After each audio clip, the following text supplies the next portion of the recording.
Hello, welcome to the Move Me Brightly podcast. This was a great episode, Tom. It was wonderful. Yeah. Yeah, Wiriam is a really exciting person. Yes, her name's Wiriam. You should absolutely follow her on Instagram.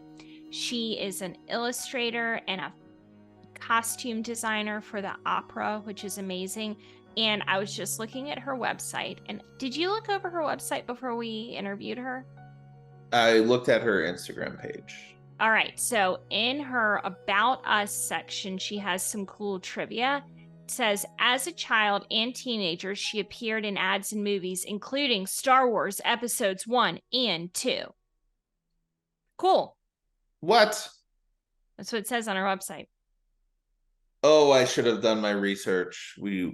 That would have been a great thing to talk about. Could have really gotten in there. Yeah. Well, it was cool to hear about how she built her business and how she transitioned from costume design into drawings and illustration. I really enjoyed that. And then just the entrepreneurship of how she's getting her name out there and getting her work recognized. It's a great episode. Yeah, I also think it's interesting to hear. She has such like a clear idea of what she likes and doesn't like as a freelance artist too. So I think it's a good conversation on that level as well to hear for any other artists who are listening, to kind of get a picture of the idea of like, you don't need to necessarily conform to what you think is necessary to do the type of work you're interested in. Like, find what works for you and just hone in on that aspect of it too. I think she's very clear-headed in what she likes and doesn't like, which I think is a cool perspective. Agreed.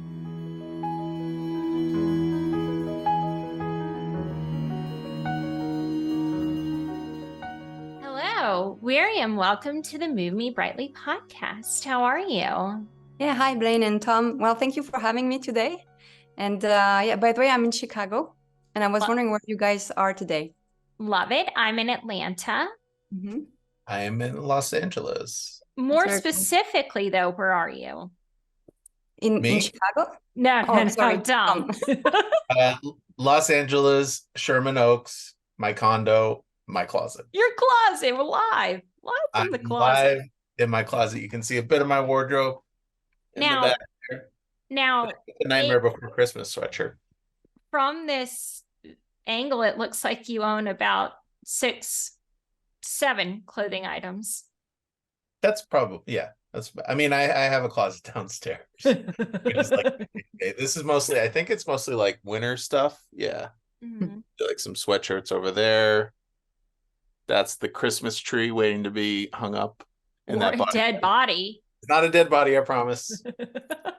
I would be smarter than to broadcast that if I was hiding a dead body in my closet, unless I wanted to get caught. Exactly. Yeah. Do you guys ever think about if you accidentally murdered someone and needed to dispose of the body, how you would do that? Huh. I have to think about it right now. You're welcome. I think about it quite a bit. Yeah. Mm-hmm. It's a good way to spend I think time. Like no body, no crime. So exactly. You find a vat of acid. Yep. Dissolve all that shit. What about the teeth? What if they don't go? Feed it to my cats. Make like a broth. A tooth broth. Yeah. I was actually at a child sporting event recently and somebody brought this up, and everyone does seem to have an answer, oddly. Never truly thought about it, but I used to have fears when I used to drink heavily in my early 20s, and I would black out sometimes, and I used to have fears of like, what if I did something horrible? I've had that fear before. And like, I would never know. Like, what if I accidentally like hit a bicyclist in New York City and like they got run over by a car and I just had no idea it ever happened? Sure.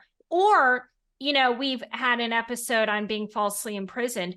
Like, what if a police officer arrests you, you're in the room, and they show you evidence of something you've done, like if you're drunk or what have you, and you don't recall having done it, but they're showing this picture of you committing the crime? How does one come terms, you know? I saw a clip not too long ago online of a woman who killed two people in a drunk driving accident. She was behind the wheel and she was blackout drunk, and she's at the police station and they're telling her, we're charging you for manslaughter, reckless endangerment, whatever. And she's so drunk she can't like comprehend it, and she just keeps asking like, okay, but when am I going to get my car back, because I have to work tomorrow? And the cop's like, no, your life is over. Like, I don't think this is registering with you right now. And she's like, no, I understand, but like, I need to get up early for work in the morning, so can I have my car at least? And I'm like, no, man, you can't.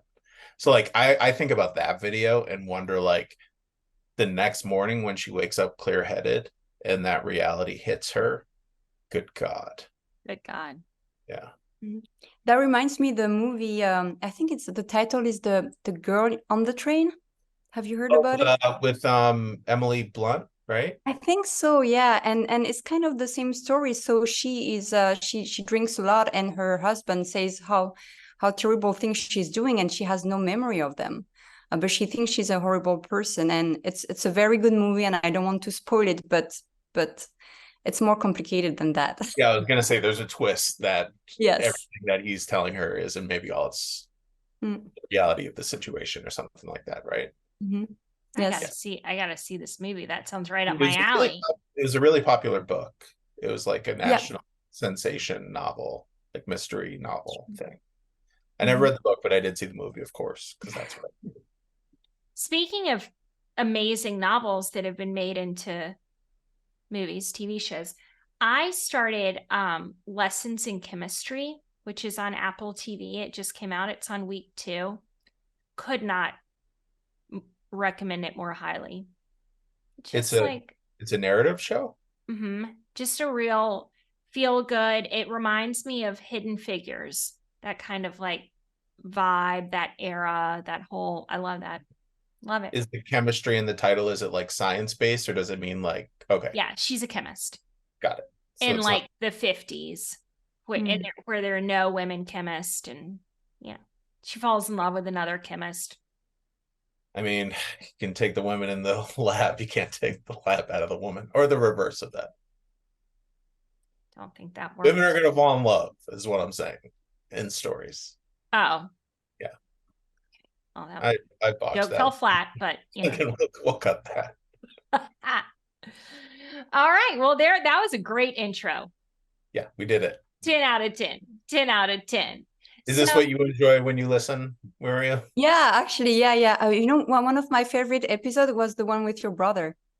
I think really? it was your brother, and he went on a cruise, and maybe because I'm married to a musician, and because for my work with so many musicians, that I know kind of like those stories. But I found very, very interesting, and how he learned so much in like such a short time, and it was an intense experience. Yeah. That was very interesting. Yeah. That's cool. Well, we're so glad. Wiriam, for those who don't know who are listening, Wiriam actually reached out to us because she likes listening to the show. And you're an artist. And we thought, like, I mean, this is cool. Yeah, cool for us. Yeah, cool that we have a fan. But also we wanted to bring you on because you're also an artist as well. So talk to us a little bit about that. What kind of art do you do? What's your process like? I see your home is very well decorated, so I assume. Oh, thank you. Yeah, this is all my art books. So I'm a visual artist, and actually I reached out to Blaine because I think at some point on Instagram you had a post about a podcast about art, but also changes in the career. And I am kind of at my 3rd career already, and I just celebrated 40 years old. So before being, yeah, you too. Oh, last weekend. Oh, great! So you were born in '83. Yes, me too. Awesome. So yeah, I'm a visual artist, and so I draw and I sell my drawings in person around Chicago, but also online. I work a lot with like here theatrical characters. And I made that switch really into showcasing my art in different places and on my website quite recently. It was about a year ago. And before that, I was a costume designer for 10 years.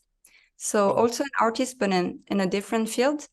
And before that, so it's funny because you talked about lab, and I was working in a lab. I was a PhD student in biology.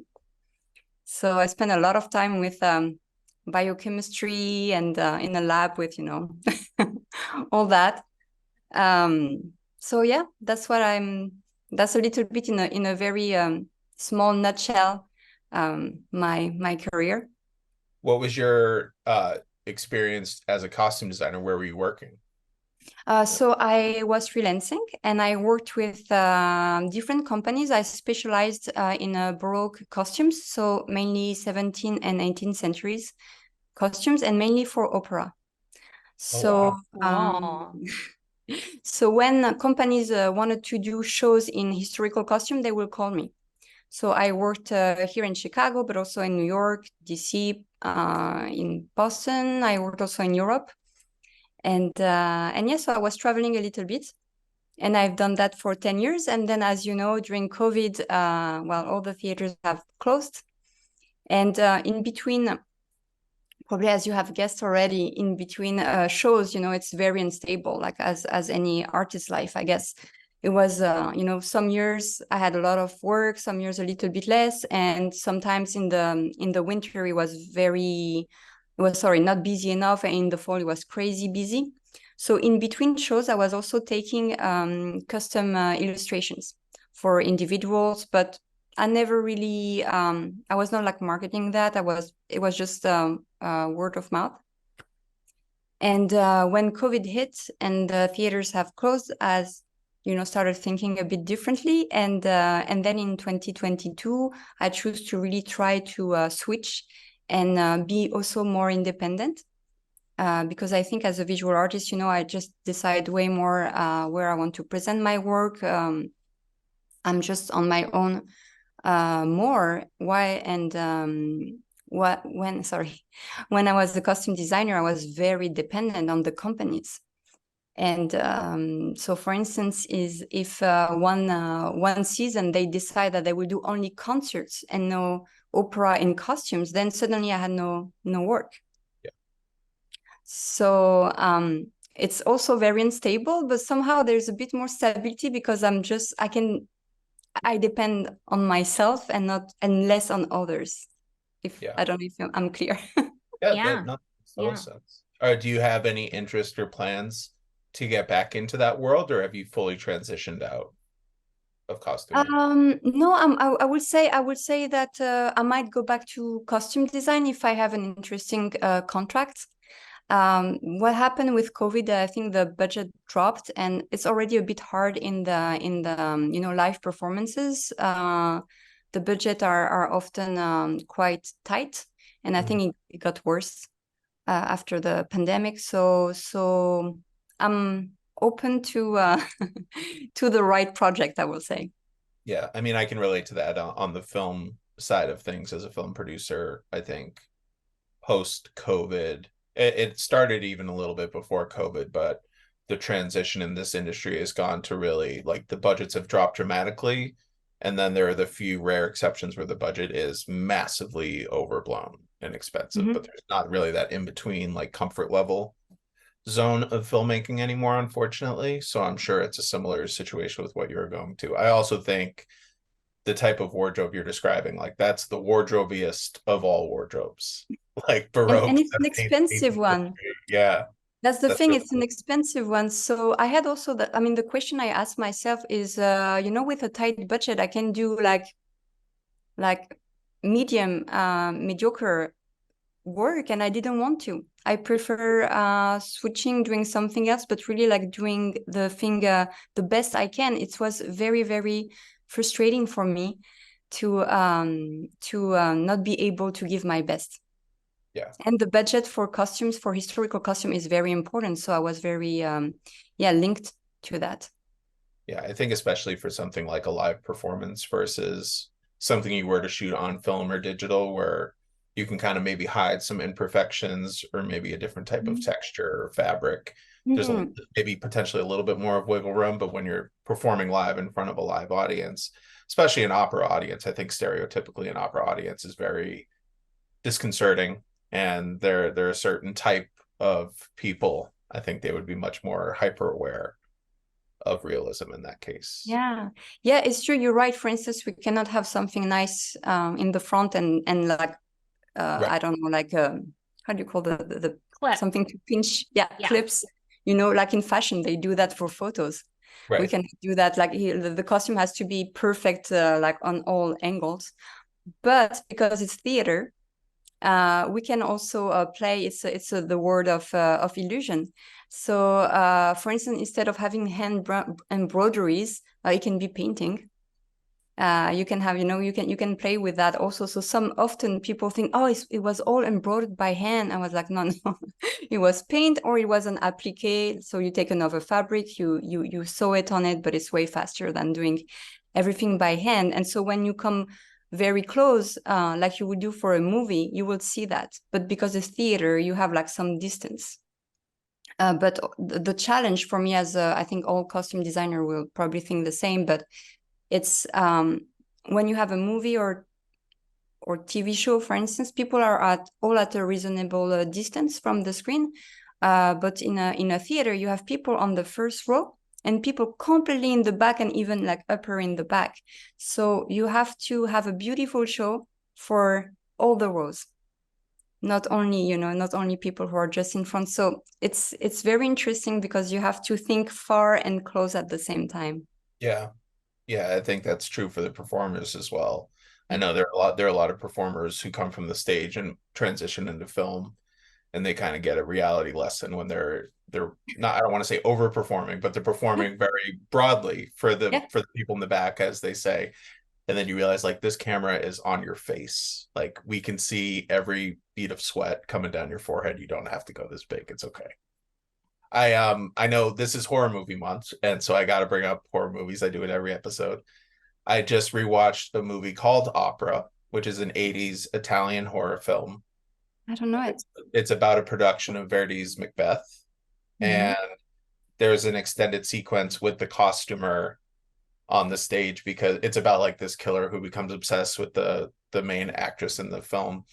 And he comes on to set one day when they're dark and just completely rips open her dress, which has all these jewels, and it's a very eloquent design. And they're like rushing to get it back online basically for the next performance, and the costumer is just freaking out, and it's just her venting, like, they don't give me the money to do this shit, like, I should have a seamstress, I should have a steamer, I'm doing all this crap myself, and just going off and off and off. So that what you were talking about kind of made me think of that. It's exact. It's the reality. It's funny. Yeah. There's some verisimilitude there. And then she gets brutally murdered because it's a horror movie. So there you go. But it's worth checking out for anyone who's listening who wants to watch a cool slasher. Yeah, I should watch it. Yeah. It's interesting to think about budgets and trying to like be as creative as possible while being constrained under a budget. I have like my child's godmother is a very, very talented stylist. And I just think so much about how she prices her work with like, there's the props that she brings, and there's like the clothes that she brings, and there's the actual hours that she spends doing the styling, and then the charge for like her vision for it. It's such a complicated way, and it's just been such an interesting window into running a business like that, and how people will so quickly discount you. I mean, they want your work or whatever, but they don't. Paying artists is like a real problem. It happens to me a lot with like photography or paintings or whatever. I'm lucky enough to have some work on HGTV, and people will call me on the phone from time to time, like, I saw your work on HGTV. How much is it to get something like that? And I'm like, well, an original is, $1,500, $1,800. And it is just like a like people just hang up on me. Like, how could you possibly be charging that much for your work? And I think all the time about the story of Picasso. I'm sure you know the story. He was like at a restaurant and someone asked him to draw something on a napkin and he gave it to him, and he's like, that'll be $20,000 or something. And they're like, how, that took you 2 seconds? And he's like, it's not the 2 seconds it took me, it's the 20 years of learning how to do it that you're paying for. It's interesting how people sort of have trouble. I love that story. Yeah. I use it a lot. I think I maybe got the cost of it wrong, but you get the, No, I mean, the idea is correct, is that people don't think only how much time it took you to do it. And so the design, the conception part, they completely ignore that. Right. And think about how many hours we've spent unpaid learning the skill or honing the idea, or, just you're already so invested in just your own brain to be able to do that. I don't know. I think it was probably 20,000 lira instead of dollars, but I think everything else in the story is fine. I don't know that conversion rate. I assume it's much less. Big number. I think it's 20,000 is what I should have said. It was 20,000. I think you're totally right though. And I think specifically you two can probably relate to that more than me a little bit, because you're also working with materials. And I feel like a conversation that probably happens a lot, and correct me if I'm wrong, but a buyer will be interested and will basically calculate like what the materials costs were for you to make the thing. Yeah. As if assuming like that's enough to get me this piece. Yeah. Like you spent $400 on a canvas and brushes and paint or whatever, so I'll give you $450 because your time isn't really valuable. It's just the thing I want, and you're the machine to get me that thing. I've been very lucky, just like where I am in my career, that people, very often people just don't pay me what I want, but very rarely do people offer me less money than it's worth, which is not necessarily a great thing. But I think we've talked on here many times about the value of having a price and holding a price for secondary markets. I also may have talked to my career coach about this, and it was not on this podcast, but no, anyway. We brought it up in a previous episode because you had that you thought you had maybe priced a little too high at first. Yes. Yeah. I want to hear more about the career coach.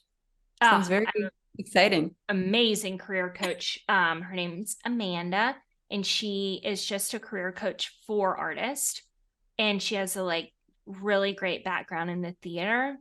And it started off with basically an accountability coach where I say this is what I want to do, and she takes notes, and then we meet every week, and it's been almost a year now. And so the next week she's like, how are we on these goals? And it has been very eye-opening because the goals don't always get accomplished in any kind of linear fashion. I think with her other clients, she gives them homework and they do the homework and then come back the next week and they're closer to their goal.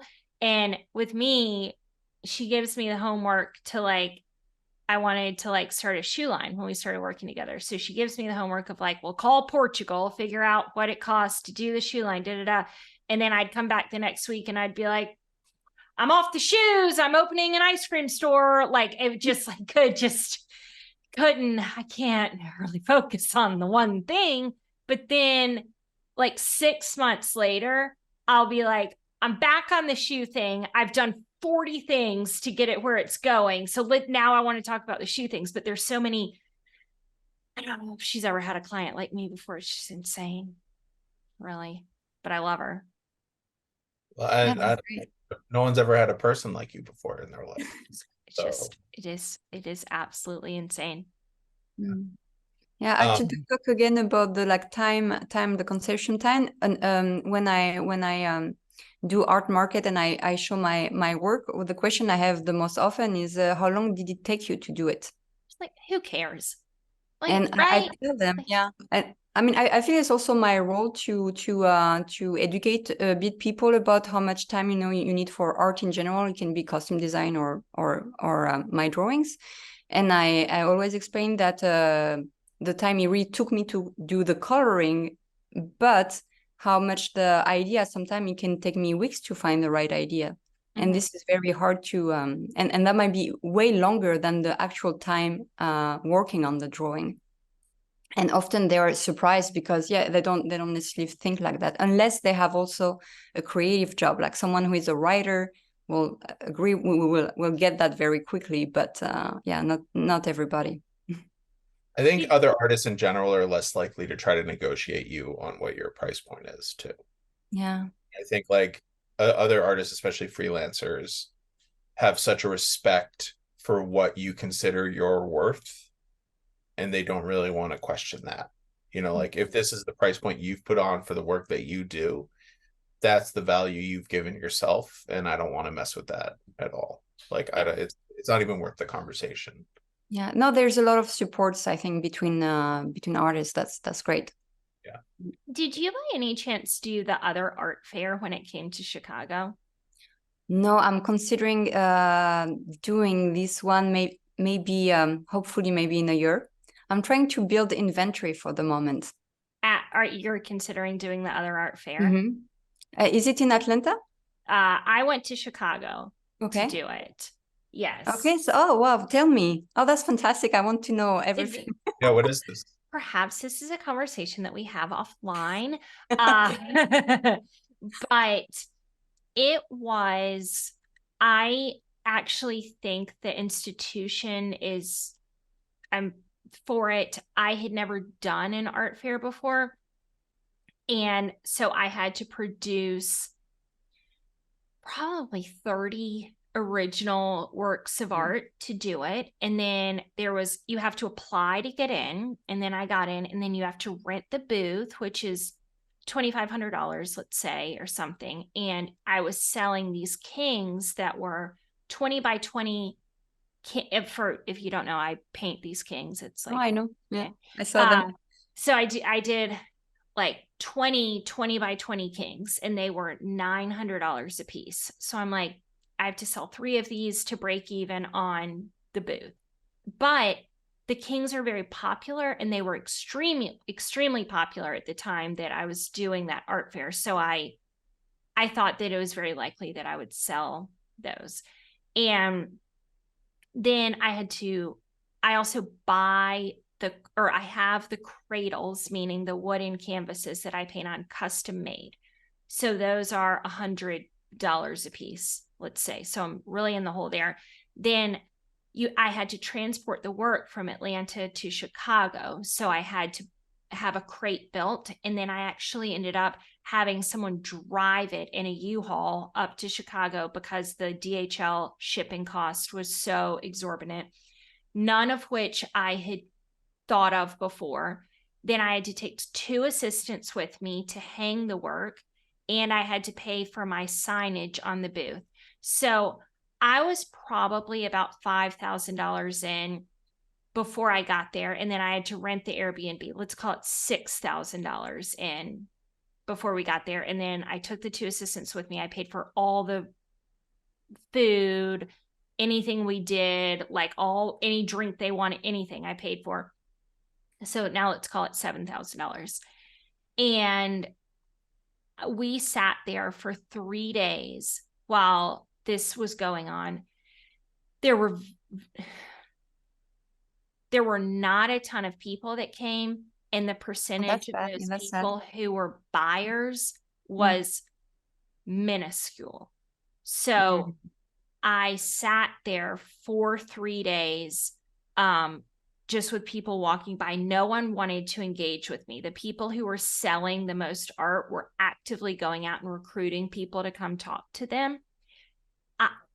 This sounds insane to me, but at the time I was so popular on Instagram that I thought that like fans of mine in Chicago would come to the show because it was a free show, which is absolutely insane. Oh, it to is think about free? now. It's free for the Oh, people to really? come. I thought Yep. people were okay. I'm surprised because usually like those type of art market that are more like gallery like or have a like an entrance that is I don't know, $20 or something like that. This one was free. Okay.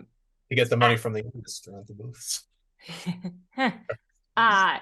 And so I mean, I genuinely thought that people who I was working with designers at the time in Chicago, I thought that they would come and bring their clients, like thought this would be a way to forge relationships in Chicago. I sat there for 3 days and nobody bought anything that I had taken. And like very few people even stopped by to get a card or say hi to me. And I was under so much pressure that I ended up getting a migraine. The first migraine, it just led to a history of migraines, but it like changed the chemistry in my brain. It was so difficult to do. And finally, on the last day, I had to leave and go lay down. And my assistant sold a king for $300. So we sold one painting for $300. Did they negotiate the price? Because I They thought did. Yes. they did. The Wow. person who came to the art fair negotiated the price. And I think he was like, one last thing, we got to ship back to Atlanta. And then I had to pay $1,500 to ship it all back to Atlanta. I tell that story, first of all, it would have been cool if you were there because we could have commiserated, because all the artists were feeling the same thing. It wasn't just me. But standing in front of your work and showing it to people who aren't familiar with your work is a type of bravery that I do not have. But you can learn it. You know, I started doing that a year ago. And I was completely freaking out about that. And my first market was I think the first person who came and talked to me, I couldn't almost like talk to them. And I forgot my English because it's not my native language. And well, anyway, and now it's almost second, I won't say second nature, but almost I really got used to it, and it's just training. So was it your very first one? Yes. And there You were went with a people big there. one. Yeah. I You know. went with a big and expensive one for the first time. So I think that's very courageous, actually. I mean, I was selling, and not in your city. Right. I was selling enough art at the time that I like it's like Icarus flying too close to the sun or whatever. I literally was like felt invincible. Just like, I'm the best. No. And really have never like actually recovered from that. Oh. It was such a blow to my confidence. So kudos to you for being able to do that. I started very, very small, and I'm still learning, and I practice. But it is very hard, and I was thinking all type of things like, oh, what if people like kind of like look at my work and do like, what's that, you know? Right. Instead of the looks or the attitude of the people, most of the people are really, really, I mean, 99% of people are really, really nice. But yeah, it is something else. So sometimes people think because I was I was drawing as a costume designer, and now I'm selling my drawings, that it's kind of, oh, it's the same. It's kind of just a variation of what I was doing before, but not at all, because before I was not selling anything, and I did not have to talk to people, but I was waiting for people to call me because they liked my job from another thing, but it was very passive on my side. And having to show up and to talk to people, it can be difficult. I know some people who are very, very introvert. Like, I'm not an extrovert. I think I'm kind of in the middle. Mm-hmm. But I know that for some people who are introvert, they do those type of markets, and they just they stay behind their art and they just wait, and the art speak for themselves, and they like doing it like that. I know also someone who is very introvert and decided after a couple of markets that this is not their thing, and so they prefer working with galleries. Mm-hmm. And although galleries take a lot of, I mean, they take 50% in general, but they do a lot of marketing for you. And for that person, it works super well. She loves just painting. And then she brings her paintings there, they sell, and that's it. And Yeah. she can just go back to working on her new paintings. I had a gallery relationship at the time that was absolutely incredible. And I think that's where I got this false sense of like people of my work, because it's in Atlanta where I'm fairly well known. And I would take a painting in and she would call me later that day, be like, it's out on approval. Like, I mean, it was just like fish in a barrel. It was incredible. You know, I'm no longer there. I'm very sad about it. But yeah, but I think we have to find what works for us. For instance, if I go to a gallery and I give all my work and I have no idea who is buying it, I think I would be very sad, because I like talking to people. So I think we just it's a how do you say, like, work in progress to find what exactly you're comfortable with. Yeah. And I guess people feel that also, probably. Yeah. I'm super introverted, which is, you are? It takes a lot of people by surprise, but super introverted. So it was like my worst nightmare having to, and then I also really don't like to have trivial conversations with people. If I'm talking to someone, I want to, so, I mean, the few people that came up and tried to engage me on, they're like, so what does the king mean? I'd be like, well, my dad died. Go really deep into this. I hope it's not true. No, it is. Unfortunately, it is true. Oh, I'm sorry. But I mean, I would just go like, I came out of a dark period, and people are like, I get out of here. Yeah. I like the colors. What materials do you work with, Miriam, in your art? My favorite material is colored pencils. Oh yeah. Yes. So I don't know if I'm sure you used colored pencils when you were kids. Mm-hmm. So mine are pretty similar, probably higher quality, but they're similar. And so it's when you work with them, it's a bit of a game of patience, because you have to do very thin layers of colors on top of each other. If you go too strongly, you will have a childish result, Yeah. So it's like very thin layers, and it takes time, but I really like it. Yeah. I think I really like it also because I begin using them as a costume designer, and my drawings were not only just there to be beautiful, they were a tool for the costume shop with who I was collaborating. And with them, I could do very small details that I think with paint, it kind of goes a bit everywhere. I don't have like this, I don't like master painting as much as I can like hold a colored pencil exactly where I want. And so, my costume illustration have a lot of details where, like, how many buttons, like where the seams has to be, what type of ruffle there is on the sleeve, etc. So, and I draw in pretty small, like I would say, like more or less US letter size, maybe a bit bigger. But yeah, I love using them. That was a great answer. Yeah. I also, don't you think it's interesting as an artist where, and I think it's the mark of someone who knows themselves and who they are as an artist, who like really knows what their tool is. I know how to use like 3 things very, very, very well to do this. But if I were given a pack of colored pencils and a piece of paper, there's no talent that I have that I could like form a thing.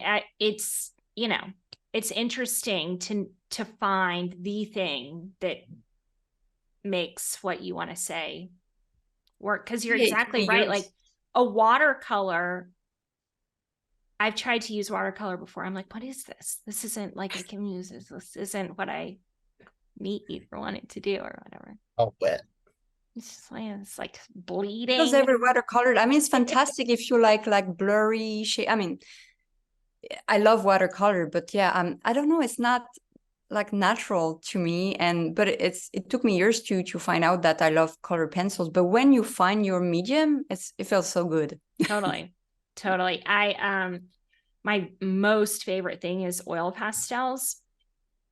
And I now am like so deep into the oil pastel whole, I buy the like Simonier, or I don't know how to pronounce the word, but anyways, the most expensive, oil pastels that someone can buy. And if I get one that's like slightly lesser quality, I'm like, this isn't, good. Like, who are you? Flip your hair back, walk away, walk out the door. This is And I'm curious, Tom, do you draw or paint?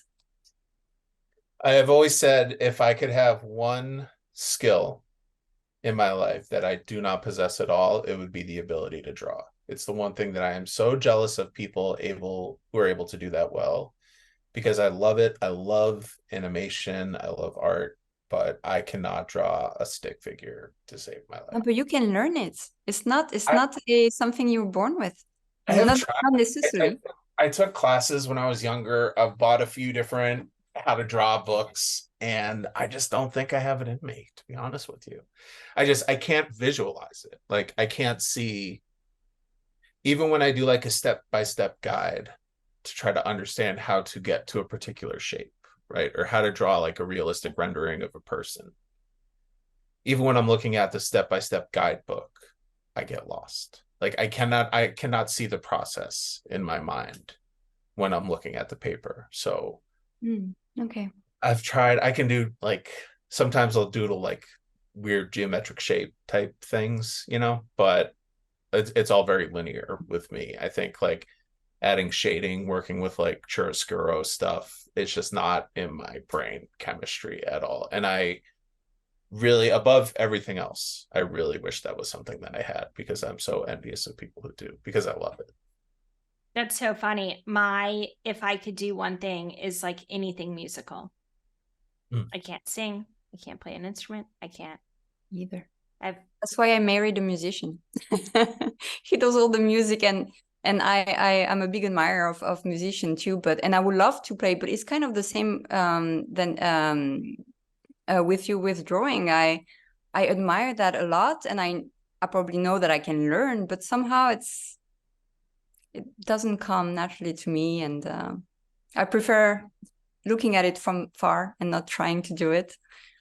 I think for me with music, because I'm somewhat decent at guitar, and I'm learning drums currently, and I'm getting better at it. But I think the difference there between drawing or painting is you have an actual object that serves a very specific purpose that is somewhat limited.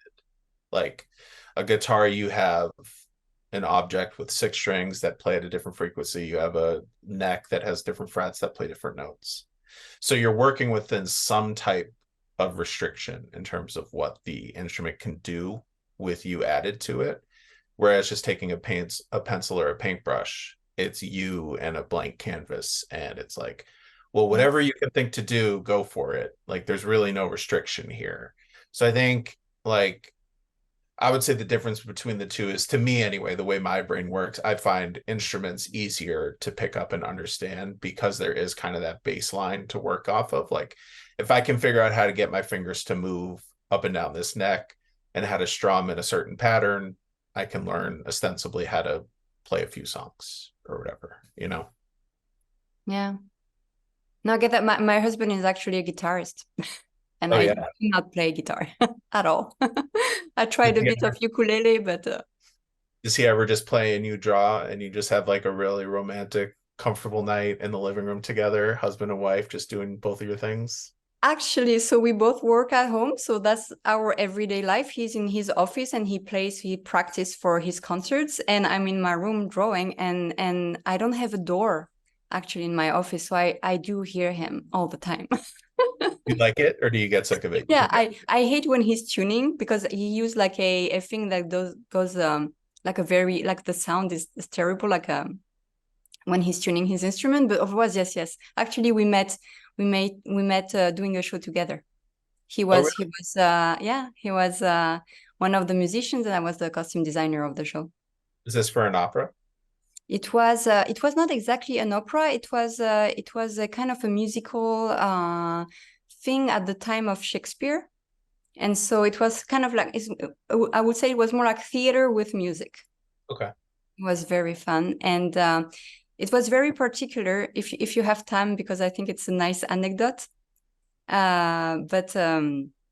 So usually the musicians are in the pit, and me as a costume designer, I'm a lot backstage, and I don't really go to rehearsals. So usually I don't always, talk to musicians. Before this show, the musicians were on stage, and for that show, we had a character who had to do a very quick costume changes on stage, and he was super talented actor, but like also a wild card.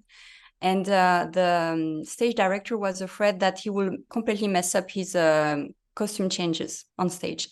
So I say, hey, I have a costume of that Shakespearean time. I can wear it and I can be his servant.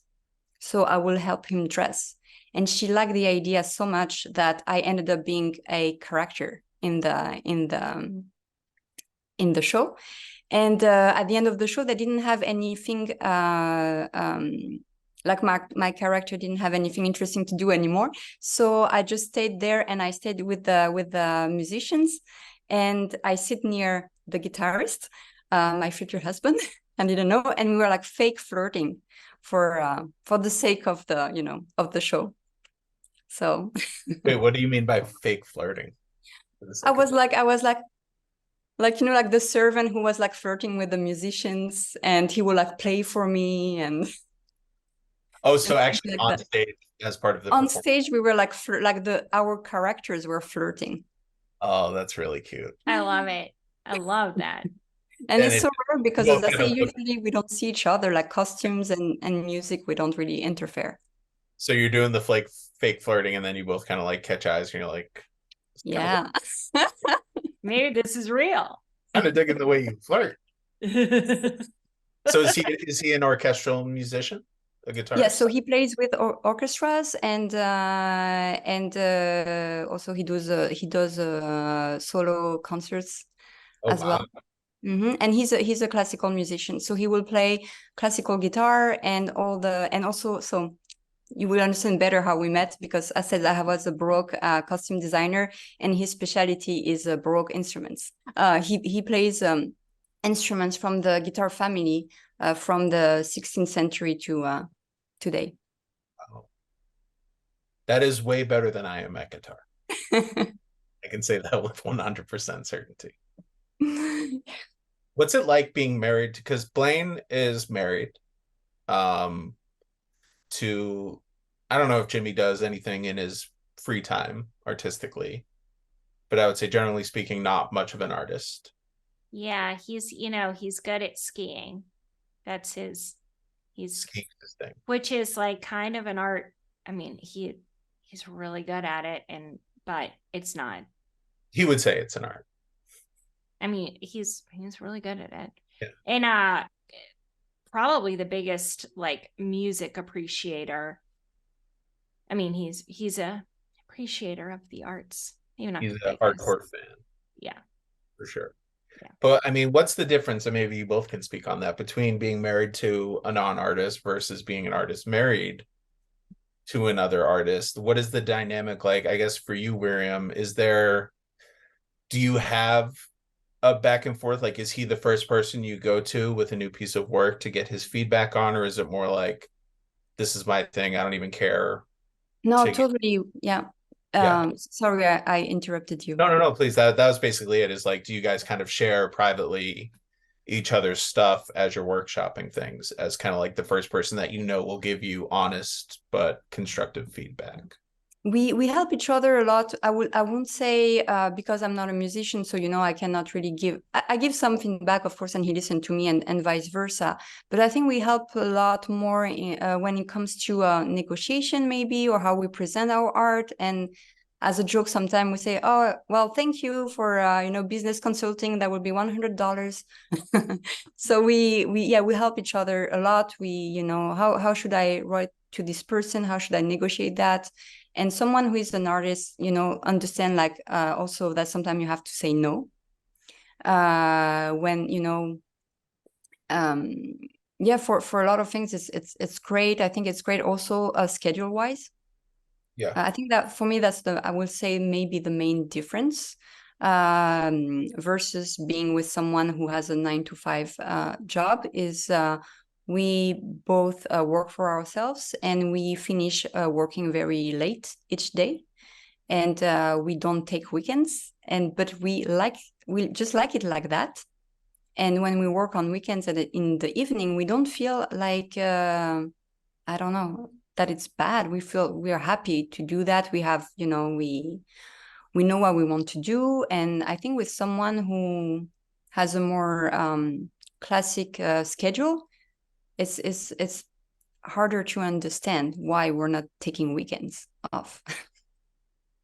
Yeah, but that makes sense. I mean, if you're doing something, obviously a career that you're passionate about and that you love, I think it's a lot easier to work those extra hours. And I'm sure for him, at least, probably you in the past as well, like you mentioned with all of the traveling, but I'm sure he has a lot of days during the year where he's out in different cities or different countries. He's not here today. He traveled yesterday. Oh yeah? Where is he? He's in New York State. Oh, okay. Mm-hmm. Check out William's husband in New York, everybody. Yeah. Actually, he's on YouTube. His name is Brendan Aker. Brendan Aker. Okay, great. We'll post a link to it in the show notes so people can check out his work. Yeah. But what about for you, Blaine? Marrying, I know Jimmy.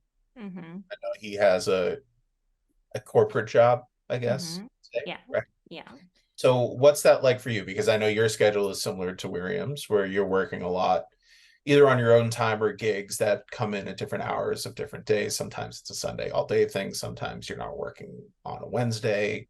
Like there's various degrees there in your schedule, whereas Jimmy probably has much more of a set thing. Yeah. It's hard, especially now that the kids are 9 and 7 and they're like real people with real lives that need to do things. It's difficult because there are a lot of things that Jimmy cannot do and that have to be done. And I can't just say like, oh, I need to go to the studio when like things are needed for the kids or someone's got to meet someone at the house or whatever. So I really have become in the most recent years like the person whose career is taken like a back seat, and just because that's just the way it is. And but there was a lot of time really before I had the kids or when the kids were really young where I would just work. I just worked so hard for so long, and so long into the night, just like so driven to try to get to wherever I thought that I needed to go or whatever. But it doesn't actually feel like I'm making a choice to not work as much. It just feels like that's sort of the way things are structured. Because of your family dynamic. Yeah. Yeah. Is your work studio separate from your home? Mm-hmm. Okay, that's great though. I mean, it's does it help like okay, now I'm on my artist mode and I'm not at home anymore? It is really nice. It's nice because I don't have to clean it up, and my brain really thrives in just like I say, I walk through the studio and there'll be like oil pastels or whatever on the floor, and I will literally just pick up an oil pastel and be like, this is the color that I need for this thing. And my brain thrives that way. But at home, I really like things to be in order. So I don't know. I like having it outside the house. But a lot of times I'll need to take the kids to the studio with me. And then that becomes kind of chaotic because they want to create their own things. And it is like the stars really have to align for me to have the time to go to the studio and be alone and be, I don't know, just where I am, I think. I get that though. I mean, most of my work is freelance. And so I have an office here in my condo, and I will In your usually closet? not in my closet. I have an actual office. I'm just not in there right now because the place is being cleaned and that door is not as soundproof as this little closet. Normally I'm in there though. But I do have a membership at an office space in Los Angeles that I rent monthly. And I think sometimes it's so valuable to go there. Not that I have kids or a partner that I need to worry about taking care of, but just to get out of the place you live in to work and to be able to separate that a little bit. Like it's not something I personally find the need that I have to do every day, but I would say like at least once a week, I'm like, I got to go there. And so I know I'll work more efficiently there because I won't be distracted. Like I won't be distracted by a cat pawing at the door to be let in and like giving me the sad eyes. And then I go chill with my cats for half an hour. Yeah. And then I got to get remotivated to get back on the computer and start working again, you know? Yeah. It's so bizarre. It's always a bit of a mystery because it works like for me like that too. Is sometimes I go to a coffee shop and although there are people around me, there are music I don't necessarily like, and there are all those like coffee machine noise. Somehow I'm able to really focus while I have everything I can dream of at home to be focused. You know, Right. So strange. I mean, I think it's a weird inverse thought with stuff like that because I mean, living in Los Angeles, any coffee shop you go to, 50% of the people in there are screenwriters. Like, oh, really? working on a screenplay for a movie or a TV show. But, and I do that too. I absolutely do that too. And I think there is something about like having a cacophony of distractions, but distractions that you're not interested in allows you to focus versus if you were alone in a quiet room, then your mind can really wander because you don't have anything to filter out. I think having that extraneous stuff that you can use as a filter to block out makes your world smaller and more focused in a lot of ways. That's my experience anyway. Like I like having that background of people, and then you always eavesdrop a little bit. Sure. Like, what's this? With you? Like, is he breaking up with her? Like, what's going on?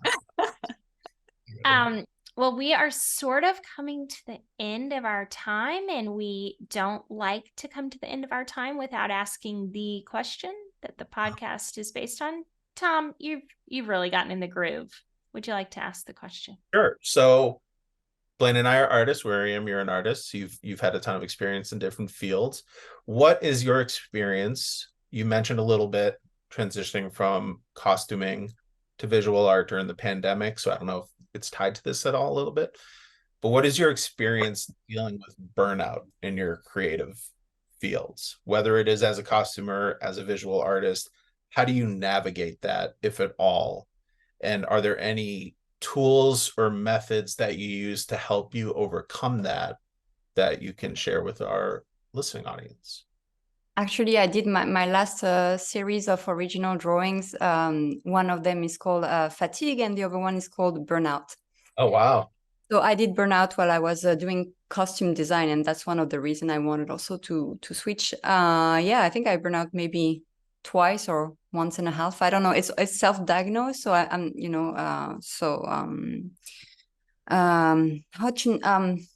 it's a very good question. I would say it's not. When it happens to you, it's good to recognize it when you know the information. And at that time, I did not really know, and I was wondering what was happening to me. And if it happens to you, I would say, don't think it's necessarily a bad thing. When it happened to me, I think I burned out because I was working like crazy on the costumes. I was giving my all, and at some point it was just too much, a lot of pressure, a lot of stress. And I think I kind of like grew up after that. I think before, my passion was kind of immature, and then I matured my passion. Before it was just I was ready to do everything. I was not sleeping to be ready for tomorrow, no problem.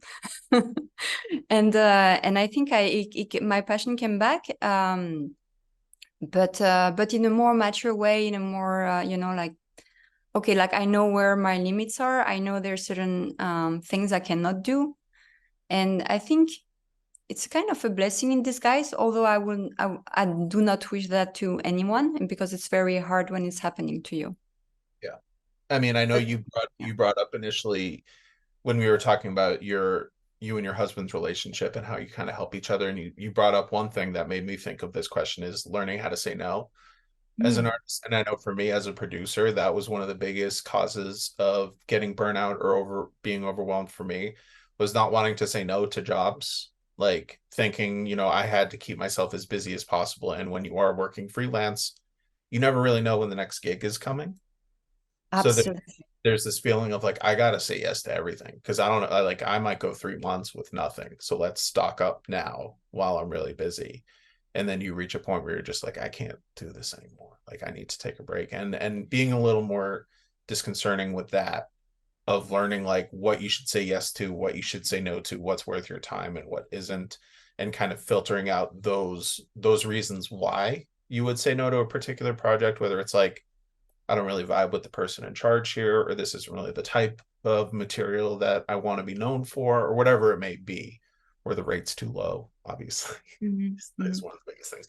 But I think for me, like just understanding that concept is a huge factor when it comes to Absolutely. And I think, I don't know how to learn that, you know, at the beginning. I think it's something you learn with time, with your own experience.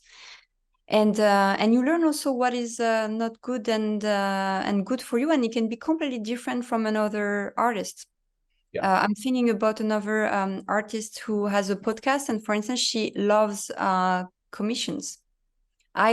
I don't really like commissions, and I think that's the type of thing I can burn out on, you know, trying to like draw what someone else wants me to draw.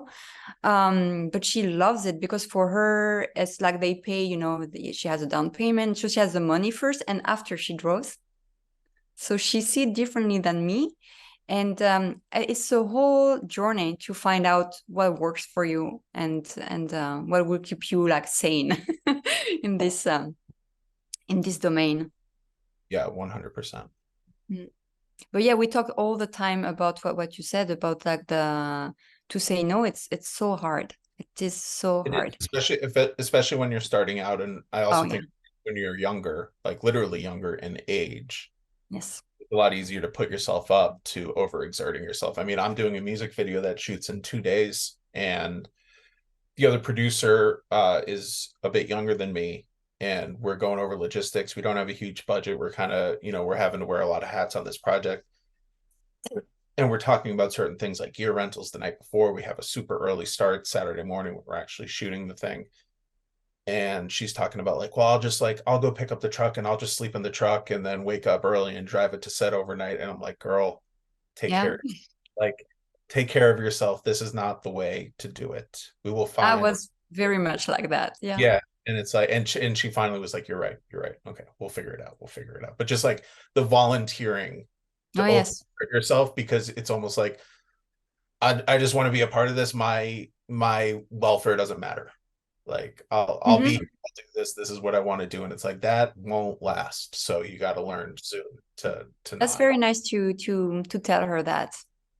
Yeah, it was just like, it was people are taking advantage of artists for that. They say, oh, they like sometimes we feel like, I mean, it's my opinion, but also something that I shared a lot with my artist friend, is that sometimes we work with people and we feel that we should be so happy that they thought about us for work, you know, and we should be forever grateful and saying just yes to everything. So I really appreciate that you told her, hey, you know, you should have, you know, a life. And I mean, I just flash back to me being a little younger. And like, I mean, I remember doing that, and I remember how much it aged me as a human being. So I don't want to make anyone else go through that if they can avoid it. Anyway. Yeah. This was great. Thank you so much for coming on, Miriam. It was great to chat with you. Anything else? Thank you so much. Anything else? It's so funny. Usually I see you on YouTube, and now you're in front of me. I mean, still on the screen, but I'm talking to you. Well, I can't tell you how much I appreciate you reaching out. This was great. Oh, and I loved learning about what you do, and just thank you so much. Yeah, and I will tell you, I'm doing a show that is similar to the one you're doing soon-ish. I will tell you what I think about it, if it's worth coming back to Chicago for it. Please. I will. Yeah, I would love to know. Well, thank you so much, guys. Thank you. Bye, everybody. Bye.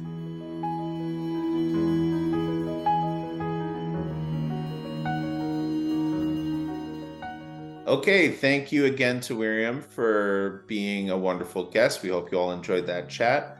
As always, we want to do our thank yous. Thank you to Lincoln, our intrepid producer, for all that you do, especially because we're always recording up against the deadline and making you work on a Sunday night. Thank you to Cliff Bond, my brother, previous guest, for the music, of course.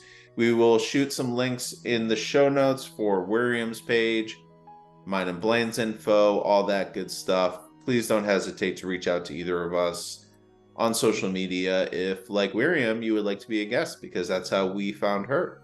She was listening to the podcast and she said, I want to be on. This sounds really cool. And I think it paid off beautifully because we had a great chat. And until next time, shut up, Blaine. Until next time, like we always say, be safe.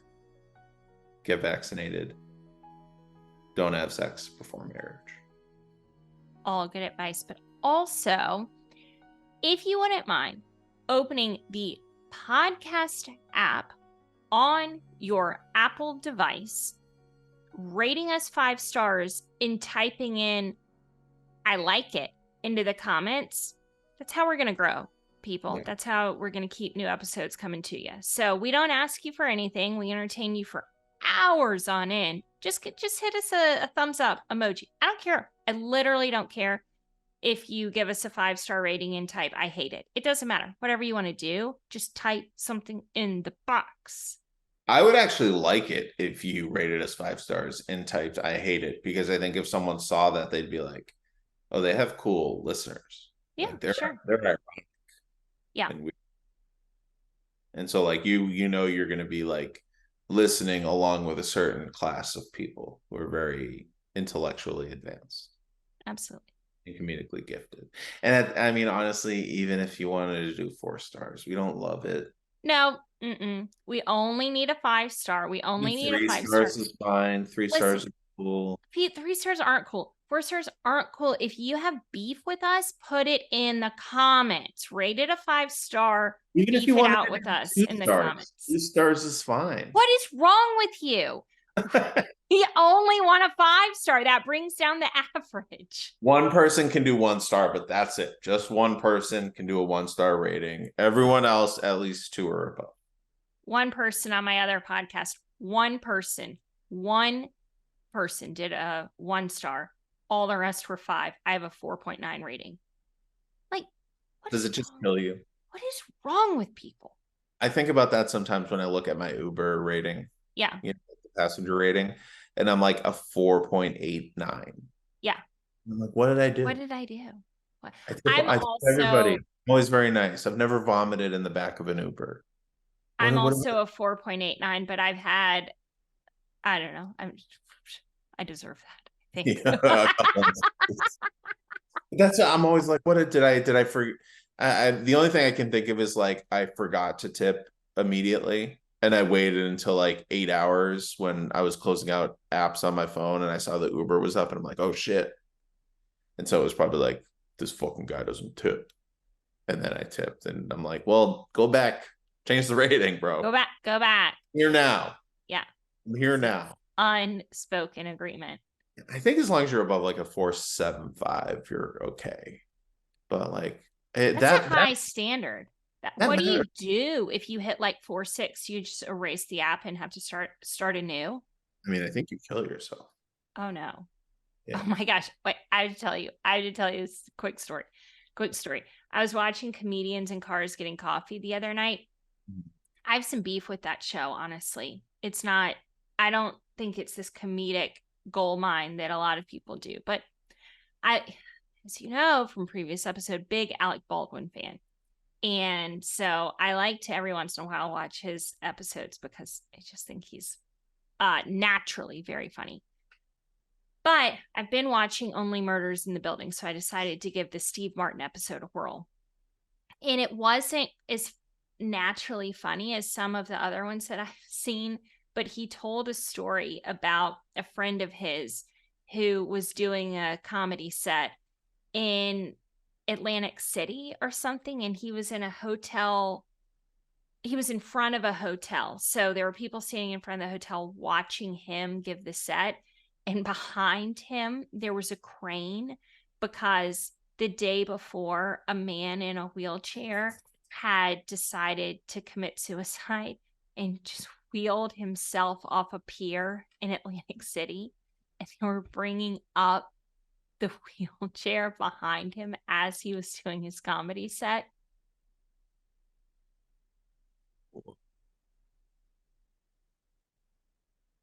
That is unique to say Yep. the least. Yep. I saw a stabbing once in Atlantic City.